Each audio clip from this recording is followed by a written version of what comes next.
వాళ్ళు నా ప్రతిభను గుర్తించనందుకు ఇవాళ ఎంతమంది ఇవాళ 50 ఛానళ్ళు వచ్చినాయి ఇప్పటికి అగ్ని పరీక్ష అయిపోయినాక ఇవాళ ఎంత తారీఖు ఇవాళ 1వ తారీఖు సెప్టెంబర్ 1 తారీఖు. ఇవాళ ఈ 1 తారీఖు వరకే, సెప్టెంబర్ 1 తారీఖు వరకే ఇవాళ 50 మంది డిజిటల్ మీడియా వాళ్ళు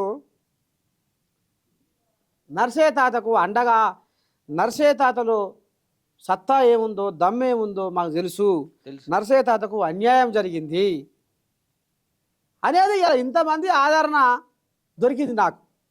ఇలా బిగ్ బాస్ అగ్ని పరీక్షలో జడ్జీలు చేసిన ఆ పాపము, జడ్జీలు నా ప్రతిభను గుర్తించినందుకు ఇవాళ ఇంతమంది ఇప్పటికీ 50 మంది మీడియా ఛానల్ వాళ్ళు నాకు ఆదరించి ఆశీర్వదించి నాలో ఉన్న ప్రతిభను గుర్తించి ఈ రకంగా నన్ను దీవెనార్తి పెట్టి ఇంకా ముందుకు తోలుతారు, ఇంకా నాకు తొవ్వ సాఫ్ చేస్తారు, ఇంకా నన్ను జనాలకు దగ్గర చేస్తుంది. ఇంకా దగ్గర అవుతావు.